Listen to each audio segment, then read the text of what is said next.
Shinola Hotel in Detroit is accused of racial discrimination after a man claims his name blocked him from getting a job.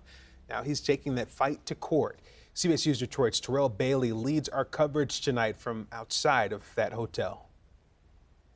It's a classic case of supposed discrimination. One man's search for a hospitality job has now led him to suing the Shinola Hotel. The law prohibits discrimination based on race, but as a civil rights lawyer who's very, very busy, I can tell you this happens all the time. John Marco represents Dwight Jackson. Earlier this year, Jackson applied for a job at the Shinola Hotel. With a history of hospitality jobs, he was shocked to not get a call back. His lawyer says that's when he switched up his resume. Didn't change anything substantive. He only changed his name to a white-sounding name of John Jabrowski.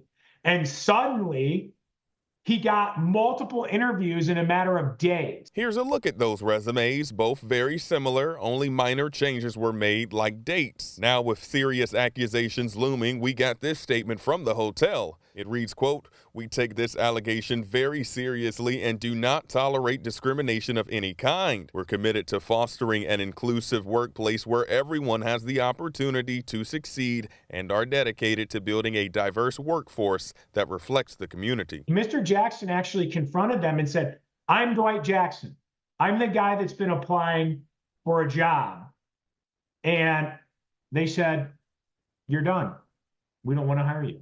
Ann Arbor City Council recently passed a resolution implementing an anonymous hiring initiative for city jobs, meaning potentially biased information would be removed from applications. Talking with Councilwoman Harrison, who spurred the move, she says it's cases like Jackson's while they're setting a standard. It causes generational harm, thus the wealth gap, right? It contributes to the wealth gap, and it has for generations contributed to the wealth gap between whites and blacks. While cities and states adopt fair chance laws, which requires the removal of criminal conviction questions on applications, it still can cause discrimination based on names or zip codes. Both Harrison and Marco believe in order to curtail the problem, we need laws at the state and federal level. As an employer, what folks should be focused on are skills and qualifications at the basis for employment decisions.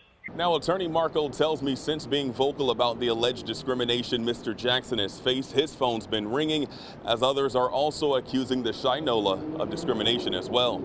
In downtown Detroit, Terrell Bailey, CBS News, Detroit.